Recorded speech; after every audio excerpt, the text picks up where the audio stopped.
سلامونه. زیاتره ناروغان د ویټامین ډي 3 په نوم پیچکارۍ ډېرې بې ځایه اخلي. مخکې له چې دوی خپل ټیسټ وکړي وګوري چې آیا ویټامین ډي 3 په بدن کې وینې کې نارمل دي، زیات دي او که لږ دي. دوی په خپل سر هره میاشت ورنه پوښتنه کوي دغه هسټري اخلي، وایي چې میاشت مخکې مې 8 پیچکارۍ او یا شپږ یا څلور پیچکارۍ استفاده کړي دي، او چې بیا خپله هسټري کې دوی کله خبرې کوي وایي چې دغه زه هره میاشت ماته په نسخه کې ډاکټر لیکي. نو دغسې کار یو خطرناک کار دی، ځکه چې ویټامین ډي 3 په شحم کې غوړو کې یو مهال ویټامین دی چې په بدن کې وینه کې ذخیره کېږي او بیا لږ مصرفېږي. دې خاطره کله چې زیات استفاده کېږي نو د معدې زخمونه پیدا کېږي، دغسې کسان د بدن د دردونو څخه ګیلمن وي.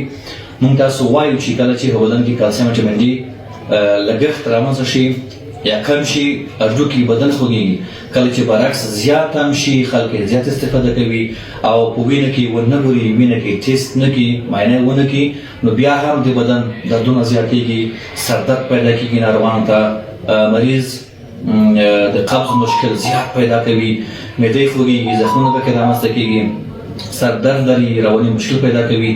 او دغه ټول که څوک په خپل سر یا زیات هر نسخه کې ویټامین ډي 3 استفاده کوي او وینه کې اول ځل ورته ونه ګوري نو دا خطرات رامنځته کېږي.